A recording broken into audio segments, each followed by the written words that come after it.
January 17, 1945. Saipan Island, Mariana Islands. The sun rises over the charred landscape of Saipan, casting long shadows across the volcanic rock and shattered palm trees. The air still carries the acrid smell of cordite mixed with salt from the Pacific. In a makeshift compound near Charan Canoa, surrounded by canvas tents and hastily erected barbed wire, approximately 200 Japanese women sit in absolute silence. They are dressed in torn civilian clothing, some still bearing the stains of the island's red earth from when they threw themselves into caves 7 months prior. Their faces are turned downward, necks bent in submission, waiting. They have been waiting since the Americans captured them during the final bloody days of the Battle of Saipan. They are waiting for what every daughter of the emperor has been taught to expect when captured by the Western barbarians: violation, torture, death. The morning light catches the tears on some faces, but most have gone beyond tears into a place of absolute resignation. They are already ghosts, already dead in every way that matters to the code they have lived by. What they do not yet know, what they cannot possibly conceive as they sit in that humid morning air, is that in 3 hours they will be watching Judy Garland sing in a Technicolor musical, their hands buried in paper bags filled with buttered popcorn. The distance between expectation and reality has never been wider than in this moment, in this place, where two civilizations collide not with the violence they anticipated, but with something far more disorienting: fundamental incomprehension.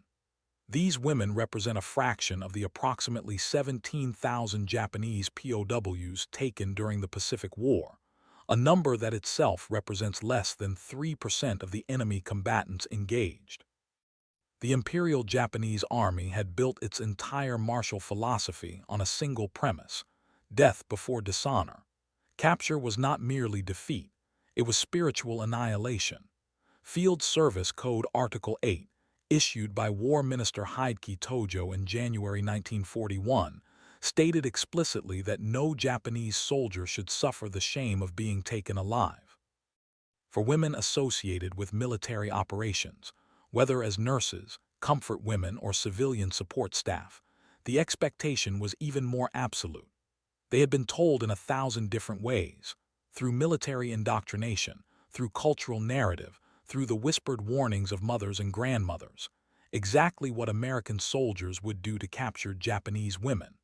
The stories had been specific, graphic, designed to ensure that suicide would always seem the more honorable option. Lieutenant Noriko Yamamoto, a former Imperial Army nurse captured in the final days of the Saipan campaign, would later write in her diary, recovered decades after the war: "We knew our fate, the stories had prepared us. The Americans would strip us naked in the town squares, pass us from soldier to soldier, then bayonet us when they tired of their sport. This was what the officers told us. This was what we told each other. Better the grenade, better the cliff, better anything than capture." Thousands had chosen those alternatives. During the final days of the Battle of Saipan, entire families had thrown themselves from the cliffs at Marpy Point, choosing death over the imagined horrors of American captivity. Soldiers held grenades to their own stomachs. Mothers threw their children into the sea before jumping after them. The Americans, watching through binoculars from below, had been helpless to stop the mass suicide, horrified witnesses to the terminal logic of Imperial Japanese indoctrination. But here, in this compound on this January morning, are those who survived. Some had been physically prevented from killing themselves, knocked unconscious by the concussion of nearby artillery and awakening in American hands. Others had been too wounded to complete the act. A few had simply frozen when the moment came, their survival instinct overriding years of conditioning in one terrible instant of choice. Now they face what they believe will be worse than death. Life as prisoners of the enemy, they have been taught to see as demons in human form. The Americans running the POW facility have a different problem entirely, one that military doctrine and training have prepared them for only in the most rudimentary ways. The Geneva Convention of 1929, which the United States scrupulously follows despite Japan's refusal to ratify it, provides clear guidelines for the treatment of prisoners of war. Article 3 stipulates that prisoners must be humanely treated. Article 11 requires that they be housed in conditions as favorable as troops of the detaining power. Article 12 mandates adequate food, clothing, and medical care. But the convention, drafted by Western nations with Western assumptions about warfare, never anticipated prisoners who would interpret humane treatment as a form of prolonged psychological torture, who would see adequate food as fattening for slaughter, who would view medical care as the healing of bodies meant only to be used again for American pleasure. The disconnect is total. The Americans, products of a culture that values individual dignity and due process, cannot fathom a worldview in which capture equals absolute disgrace. The Japanese women, products of a collectivist society where honor is more valuable than life itself, cannot conceive of an enemy who would house them, feed them, and treat their wounds without ulterior motive. It is into this chasm of mutual incomprehension that something extraordinary is about to fall. Movie night at the POW camp, complete with refreshments.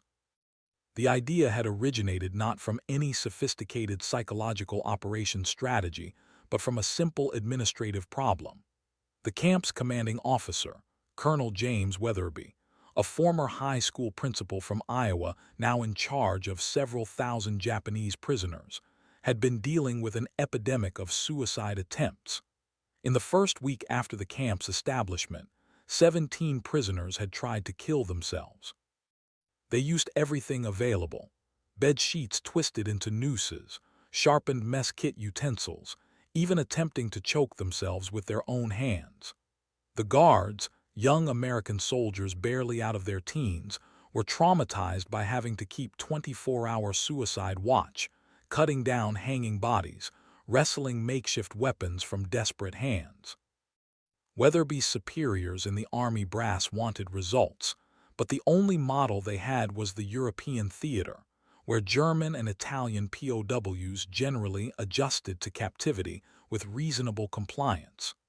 Nobody in the American command structure had dealt with prisoners who actively sought death even after capture, who viewed survival itself as betrayal. Weatherby had been reading the intelligence reports on Japanese military culture, trying to understand the psychological mechanisms at work. One passage had struck him: the role of community entertainment in Japanese civilian life, the way village gatherings and cultural events had functioned as pressure release valves in an otherwise rigidly hierarchical society. It was a long shot, perhaps even absurd, but Weatherby reasoned that anything that reminded the prisoners of normal civilian life might help bridge the psychological distance between their expectation of torture and the reality of Geneva Convention compliance. The military had been showing movies to American troops on the island for months, using portable 16 projectors and a library of films shipped from Hollywood. Why not extend the same courtesy to the prisoners? The suggestion had been met with skepticism at higher command levels. Rear Admiral Thomas Kincaid, when informed of the plan, had reportedly said, "Movies. We're showing Jap prisoners movies, while our boys are still dying in the Philippines." But Weatherby had the statistics on his side. The suicide attempts were creating administrative nightmares, requiring medical resources, generating paperwork, and worst of all, making the young American guards question the entire enterprise of taking prisoners alive. If movies could reduce the suicide rate even fractionally, they would be worth the logistical expense. Permission was granted on a trial basis. The women in the compound know nothing of these deliberations. They know only that this morning, after the usual distribution of breakfast rations, rice, canned vegetables, and mysteriously abundant bread, they have been told through interpreters to report to the Central Assembly area. The announcement has been met with the kind of numb compliance that characterizes all their interactions with their captors. They file out of their barracks in orderly lines, maintaining the rigid discipline that Japanese military culture demands even from those who are no longer soldiers, no longer even considered human by the standards of the code they once served. The assembly area has been transformed. Someone has erected a large canvas screen between two tall posts. Rows of folding chairs face the screen, more chairs than seem necessary for the number of women present. The excess is another American mystery, another puzzle piece that doesn't fit into any logical framework of torture or execution. Along one side of the seating area, several tables have been set up, and on these tables are items that make no sense in a prisoner of war camp. A popcorn machine, the kind that might be found in a small-town movie theater in Nebraska, its glass panels gleaming in the morning sun, cases of Coca-Cola in glass bottles, beaded with condensation, and stacks of what appear to be candy bars in colorful wrappers. The women take their seats in complete silence. Several have begun to shake visibly. A few are praying quietly, lips moving in Buddhist sutras that ask for strength in the final moments. They are certain now that they understand. The screen, the chairs, the inexplicable abundance of food items. It is all theater, American theater, one final humiliation before the inevitable. Perhaps they will be forced to watch propaganda films showing Japanese defeats. Perhaps the food is poisoned. Perhaps the entire setup is simply mockery, a way for the Americans to laugh at their prisoners before disposing of them.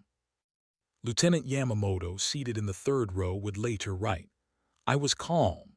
I thought finally it comes. Let it be quick. I thought of my mother in Hokkaido, and I hoped she would believe I had died in battle, not like this, not as a prisoner watching American moving pictures. That was the strangest part. In my final thoughts, I was worried about her shame, not my own death." The Americans don't understand any of this.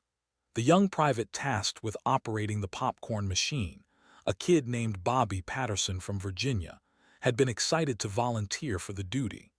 It reminded him of his summer job at the Paramount Theater in Richmond, before the war, before the world became explosions and blood and letters from home describing who else from the neighborhood wouldn't be coming back.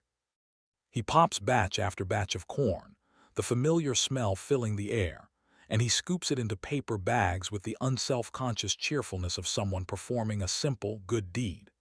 He has been told that the prisoners haven't seen a movie in years, that they've been through hell, and he approaches his task with the same earnest benevolence that characterizes so much of American good intention. Naive, genuine, completely blind to how it might be received. The interpreter, a Japanese-American sergeant named Daniel Inouye from Hawaii, understands more than most. He can see the terror in the women's faces, can read the body language of people convinced they are about to die. He has tried to explain to Colonel Weatherby that the prisoners might not interpret this event the way the Americans intend, but his concerns have been noted and dismissed as overthinking. The orders are clear: make the prisoners comfortable, show them a good movie, demonstrate American values of fair treatment. Inouye stands near the screen, feeling the weight of cultural translation that goes far beyond mere language, and he does his job because he is a soldier, and this is his duty, even if his stomach churns with the knowledge of everything that might go wrong. At precisely 1400 hours, Colonel Weatherby walks to the front of the assembly. He speaks in English, which Inouye translates sentence by sentence. "Good afternoon. You are prisoners of war of the United States Army. Under the terms of the Geneva Convention, you are entitled to humane treatment. Today, we are showing you a motion picture, the same kind of entertainment provided to our own troops. After the film, you will return to your barracks. That is all." The bluntness of the announcement is very American, straightforward, factual, devoid of ceremony. To the women listening, it is further confirmation of their fate. The Americans are so confident in their power that they don't even feel the need to disguise their intentions with elaborate ritual. The execution will be simple, efficient, modern, very American indeed. Patterson begins distributing the popcorn. He walks down the rows with a large basket, handing a bag to each woman. Most take the bag reflexively, then hold it in their laps as if it might explode. The smell of butter and salt fills the air, incongruous and surreal. Several women begin to weep silently. One, a former clerk named Keiko Tanaka, would later recall, "I thought it was American humor to make us hold food we could not eat because we would be dead. I thought they were laughing at us." But when I looked at the soldier's face, the boy with the popcorn, he was smiling like my nephew used to smile when he brought me tea. It made no sense. Nothing made sense. The projector whirs to life. The canvas screen flickers with light. And then, in glorious technicolor, impossibly bright and vivid, Dorothy Gale stands in a farmhouse in Kansas, and the world is in sepia tone, and everything is about to change. The film is The Wizard of Oz, chosen not for any deep symbolic reason, but simply because it was among the films available, and Weatherby thought its fantastical elements might transcend language barriers. What he could not have known, what no one in the American command structure could have anticipated, was how perfectly the film would function as a Rosetta Stone for the women watching, how its narrative would decode their own situation in ways that pure language never could. The women watch in stunned silence as Dorothy is swept up by the tornado. They watch as she lands in a world of impossible color, where everything she thought she knew has been transformed. They watch as the Munchkins welcome her as a hero for killing the Wicked Witch, though Dorothy never intended violence, though she is innocent and confused and just wants to go home. The parallels are not subtle once you know to look for them. Though the Americans distributing Coca-Cola during the intermission see nothing but prisoners quietly watching a movie. Gradually, almost imperceptibly, something begins to shift in the compound. A few women, unable to help themselves, eat a piece of popcorn, then another. The taste is unlike anything in their experience: butter, salt, the strange sweetness of American corn, all combining into something that is undeniably food, undeniably real, undeniably not poison because they don't die. More women begin to eat. The paper bags rustle like wind through bamboo. On screen, Dorothy and her companions face trials. But they also sing, they hope, they believe in the possibility of return and redemption. When the wizard is revealed to be just a man behind a curtain, not a god but a charlatan who nonetheless has the power to grant what each seeker needs, not because he is magical but because what they sought was always within themselves, something breaks in the compound. It is not a dramatic breaking, not a collapse into tears or hysteria, but something quieter and more profound. It is the first crack in the absolute certainty of what was supposed to happen, the first tiny opening through which reality might seep into the sealed chamber of expectation. The film ends. Dorothy clicks her heels. There's no place like home. The screen goes white. The projector stops. The women sit in their chairs holding empty popcorn bags, and nobody has been tortured. Nobody has been violated. Nobody has been killed. They have been shown a movie, given popcorn, offered Coca-Cola in glass bottles that they were allowed to drink and then give back without fear.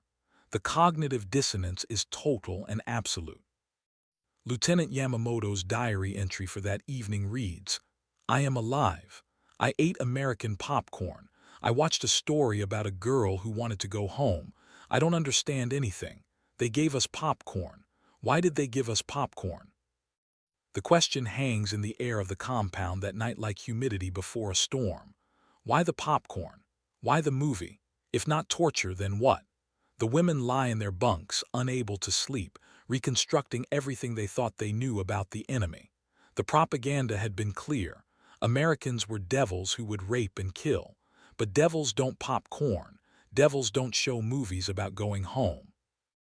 Devils don't smile like that boy from Virginia, who seemed genuinely happy to hand out paper bags of food that nobody would eat at first, but everyone finished by the end. The American military had spent years trying to understand the Japanese mind through intelligence reports, captured documents, interrogations. They had accumulated vast archives of information about Bushido code, about the concept of Gyokuse, or honorable death, about the role of the emperor as divine figure. What they had not understood, what perhaps could not be transmitted through reports and analysis, was the totality of the worldview they were confronting, a worldview in which everything, Every single element of existence was organized around concepts of hierarchy, duty, and shame that had no real Western equivalent. In the Japanese military system, soldiers were taught that they were bullets to be fired by the emperor. Individual life had no inherent value except as it served the collective purpose. Soldiers did not surrender because surrender implied that personal survival mattered more than national honor, which was philosophically incoherent within the system. When Japanese soldiers were told that captured Americans were tortured and executed, it was not mere propaganda. It was projection of what seemed logical and right within their own framework. Of course you killed prisoners. What else would you do with defeated enemies who had dishonored themselves? Keeping them alive served no purpose and wasted resources that should be devoted to the war effort. For women, the coding was even more severe. Japanese military culture viewed women as vessels of racial and cultural purity. In military training documents captured by American forces, instructions to soldiers regarding women in occupied territories were explicit about the need to maintain racial hierarchy through violence if necessary. When these same soldiers imagined what the enemy might do, they imagined the same framework applied in reverse. If Japanese soldiers treated enemy women as objects to be used and disposed of in the service of racial superiority, then obviously American soldiers would treat Japanese women the same way. It was not cruelty. It was simply how war worked in a universe ordered by racial hierarchy and martial honor. The Americans, products of a wildly different cultural matrix, didn't think in these terms at all. The average American soldier had grown up in a society obsessed with individual rights, due process, and the inherent value of human life. The United States military certainly had its share of war crimes and individual atrocities. No military force of millions can be free of such darkness, but its institutional framework was built on Geneva Convention principles that viewed prisoners as human beings with rights. This wasn't merely propaganda. It was encoded in military law, enforced through court-martials, and reinforced through the cultural assumption that we're the good guys and good guys don't torture prisoners. The disconnect was total. The Japanese expected treatment that reflected their own values applied in reverse. The Americans provided treatment that reflected American values applied consistently. Neither side fully understood what the other was doing or why. The movie nights continued weekly. Each Thursday afternoon, the women were assembled and shown another film. Meet Me in St. Louis with its gentle story of family and seasons. For Whom the Bell Tolls, with its complicated narrative of love during Spanish Civil War that most of the women couldn't fully follow but which showed Americans dying for foreign causes with no expectation of divine reward. Cover Girl, with Rita Hayworth dancing in Technicolor splendor. And Always the Popcorn. Always the Coca-Cola. Always the young American soldiers cheerfully distributing refreshments as if this were the most natural thing in the world. Gradually, incrementally, the suicide attempts in the women's compound dropped to zero. The change was tracked meticulously in camp records. In the first week of January 1945, before the movie program began, there were 9 suicide attempts among the female prisoners. In the last week of January, after 3 movie nights, there were 3 attempts. By the end of February, there had been no suicide attempts for 2 consecutive weeks. The pattern held. By March, the women's compound had become the most stable section of the entire POW facility. Colonel Weatherby reported the results up the chain of command, and the movie program was expanded to other compounds, to the male prisoners, to the larger facilities being established on Guam and Okinawa as the war ground toward its conclusion. Weatherby wrote in his after-action report, "It appears that exposure to American entertainment and culture has a calming effect on Japanese prisoners. The mechanism is not fully understood, but results are measurable and consistent. Recommend continuation and expansion of entertainment programs at all POW facilities." The mechanism was not fully understood.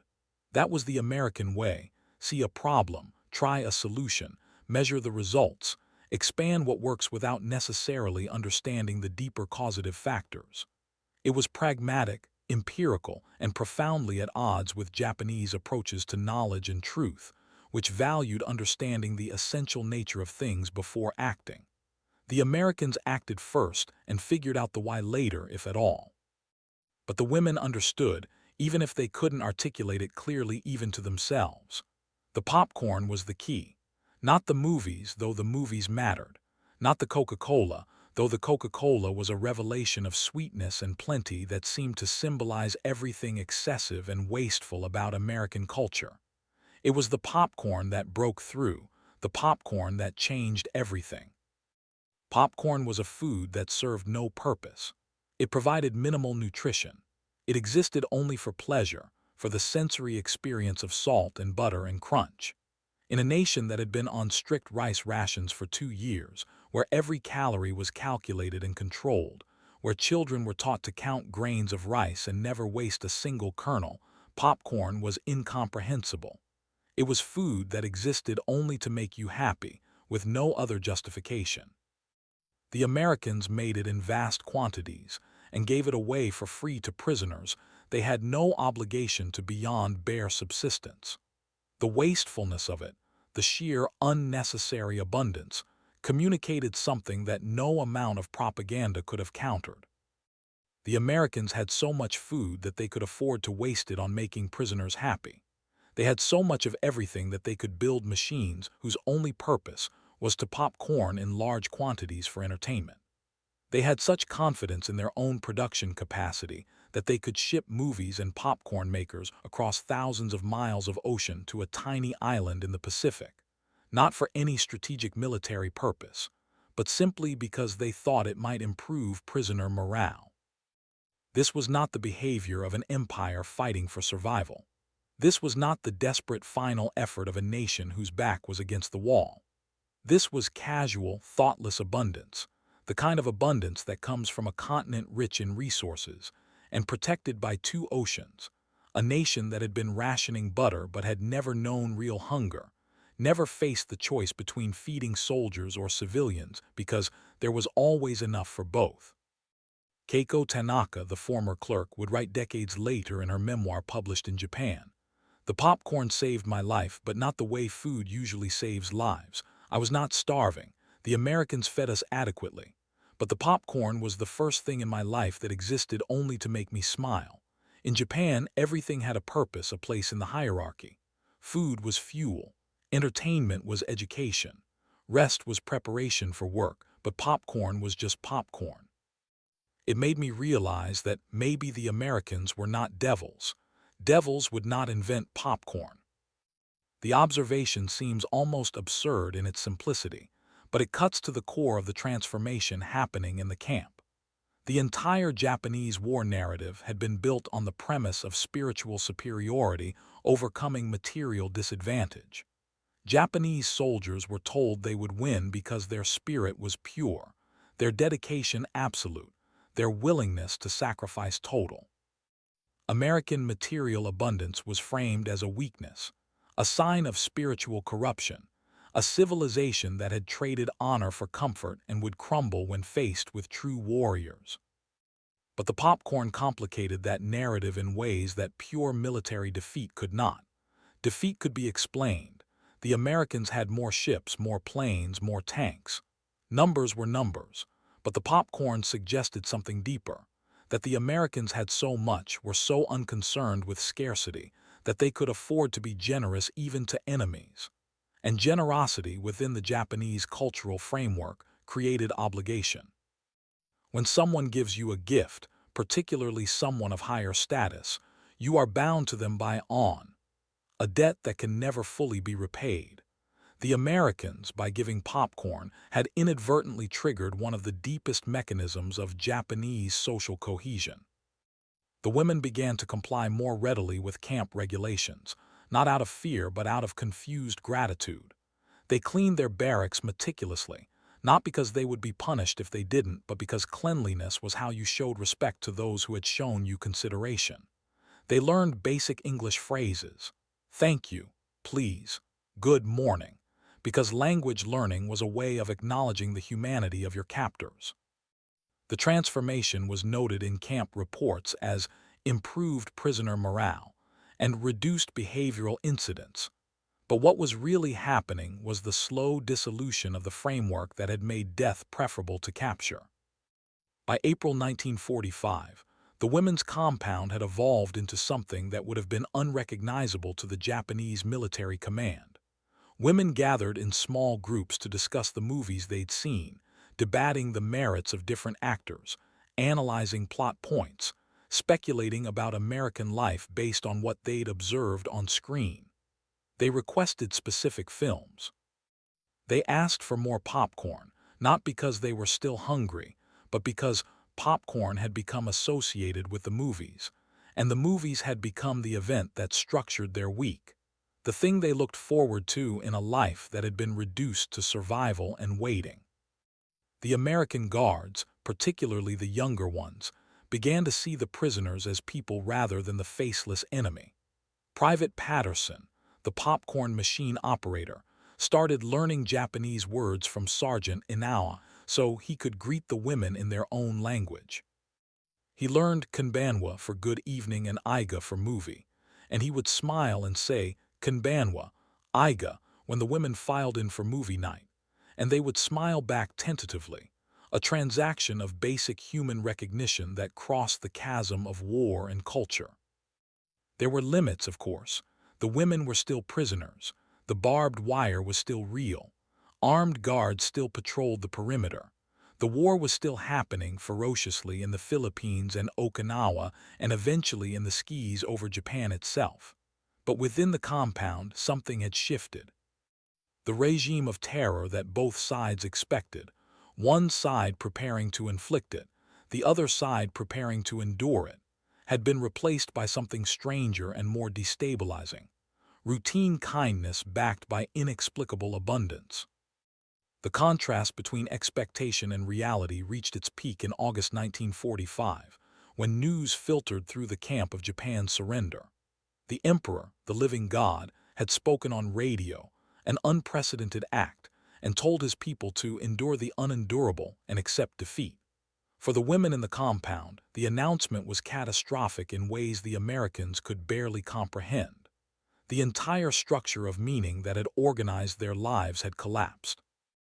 If the emperor could surrender, if divine will could be overcome by material force, if the war they had been told was sacred and inevitable could simply end in defeat, then nothing meant what they had been told it meant. The expected result was mass suicide, a final gyoukusai to restore honor in the face of ultimate shame. Colonel Weatherby went on high alert, ordered increased guard patrols, removed anything that could be used as a weapon. But the mass suicide never came. Instead, the women gathered in the assembly area without being ordered, sat in the chairs facing the blank canvas screen and waited. They waited for someone to tell them what happened next, because their framework for understanding had broken, and they had no replacement except the strange new routine of movie nights and popcorn. Sergeant Inao, understanding the moment better than most, went to Colonel Weatherby with a suggestion. Show them a movie. Show them the most American movie they had, something that would give them a glimpse of the nation that had defeated them, the nation they would now have to understand if they were going to survive the peace. Weatherby agreed. They showed It's a Wonderful Life, which had just been released and was so new that only a handful of the American soldiers had seen it. The women watched George Bailey contemplate suicide, watched an angel show him what the world would be like without him, watched him realize that individual life had value, that one person's kindness could ripple out and change everything, that community and love mattered more than money or status or honor. They watched a movie whose entire premise was that individual human life was precious, and that choosing to live, even in hardship, was always the right choice. They watched it while eating popcorn, in a prisoner of war camp, having just learned that their entire world had ended. Lieutenant Yamamoto wrote that night, "The American movie said that life is wonderful. I don't know if I believe this yet, but I believe the Americans believe it, and they won the war, so maybe they are right. Maybe individual life matters. Maybe I matter even though I am a prisoner, even though I failed my duty, even though I should have died. Maybe I matter enough to eat popcorn and watch movies. Maybe that is what it means that they won. The philosophical transformation was not immediate or total. Many of the women struggled for years with the shame of survival, with the guilt of having eaten enemy food and watched enemy movies while their countrymen died. But the seed had been planted. The absolute certainty that capture meant death, that the enemy were demons, that Japanese spirit was superior to American material. All of it had been undermined by the simple act of showing movies and sharing popcorn. The numbers tell part of the story. Of the 200 female POWs in the Saipan compound, 173 survived to repatriation in 1946. This represented an 86% survival rate, far higher than Japanese civilian survival rates in many occupied territories during the war's final year. Of those who survived, 94 later wrote memoirs, gave interviews, or otherwise documented their experiences. Nearly all of them mentioned the movies. More than half specifically mentioned the popcorn as the moment when they first questioned what they had been told about Americans. Keiko Tanaka's memoir, published in 1978, became a bestseller in Japan. The title, translated into English, was The Popcorn That Saved My Life. In it, she wrote extensively about the cognitive dissonance of captivity, about expecting demons and finding teenage boys from Virginia who were homesick and kind. She wrote about watching Dorothy click her heels and realizing that the Americans, too, believed in the importance of home, that they fought not because they worshipped death, but because they wanted to return to Kansas or Virginia or wherever they came from. She wrote about how the abundance of popcorn, so casual and wasteful by Japanese standards, revealed an entirely different relationship to resources, to pleasure, to the purpose of human life. Other memoirists echoed similar themes. Nurse Yamamoto wrote about how the Wizard of Oz had shown her that power could be questioned, that authorities could be revealed as ordinary people, that magic was often just technology misunderstood. Another prisoner, Michiko Sato, wrote about watching Rita Hayworth dance in Cover Girl and realizing that American women had a freedom of movement and expression that was unthinkable in Japanese society, and that this freedom didn't make them less feminine or less worthy, but perhaps even more fully human. The American military, tracking these outcomes through its extensive prisoner debriefing programs, drew conclusions that shaped post-war policy. The entertainment programs were deemed successful and were replicated in the occupation of Japan itself. Movie theaters were among the first institutions rebuilt in Tokyo and other major cities. American films were shown widely, often for free or at highly subsidized rates. Popcorn was introduced to Japanese audiences, where it eventually became as standard a movie snack as it was in America. The Marshall Plan's cultural component, which brought American music, movies, and consumer goods to Europe, had a parallel program in occupied Japan. The goal was denazification in Germany and demilitarization in Japan, but the method was Americanization through culture. Show them movies. Give them jazz. Let them taste Coca-Cola and Hershey bars and, yes, popcorn. Let abundance speak for itself, because abundance was the most effective argument for democracy that America had. You can't sell people on freedom in the abstract when they're starving, but you can show them a full belly in a movie and suggest that maybe this is what peace looks like. This is what happens when you don't spend all your resources on war. Critics then and now have pointed out the obvious problems with this approach. It was cultural imperialism dressed up as generosity. It was using food and entertainment as weapons of ideological conversion. It assumed that all people would naturally prefer American-style capitalism and democracy if only they were exposed to it. It ignored the violence and devastation that American bombing campaigns had inflicted on Japanese cities, the nuclear horror of Hiroshima and Nagasaki, the racism that Japanese Americans had faced in internment camps. The popcorn couldn't erase those realities. But for the women in the Saipan compound, the popcorn wasn't a substitute for historical reckoning. It was simply the thing that kept them alive long enough to have a future in which reckoning would be possible. They had expected torture and received movies. That didn't make the war just, didn't erase their losses, didn't solve the moral complexity of everything that had happened. But it did give them a reason to keep living when everything they had been taught said they should die. The symbolic power of popcorn extended beyond the individual women in the camps. As their stories spread in post-war Japan, popcorn became a shorthand for the strangeness of Americans, for their inexplicable generosity mixed with overwhelming military power.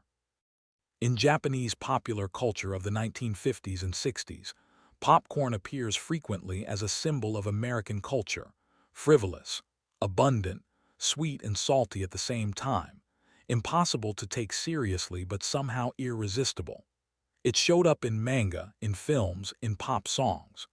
It became part of the vocabulary of what it meant to be modern, to be part of the emerging consumer culture that defined post-war Japan's relationship with the West. Some Japanese intellectuals were troubled by this. They saw their nation's embrace of American consumer culture, symbolized by trivial things like popcorn, as a betrayal of Japanese values, a spiritual surrender that went beyond the military defeat. They weren't entirely wrong. The Japan that emerged from occupation was fundamentally different from Imperial Japan, and part of that difference was the acceptance that material comfort, individual pleasure, and casual abundance were legitimate goals for society. The old ethic of sacrifice, duty, and suffering had been defeated not just militarily, but philosophically. The popcorn represented that defeat in ways that military parades and signed surrender documents could not. But there was also something more nuanced happening. The women who wrote their memoirs, who told their stories, were not simply advocating for American values over Japanese ones. They were trying to articulate a third position, something that honored their cultural heritage while acknowledging that some of what they had been taught was wrong.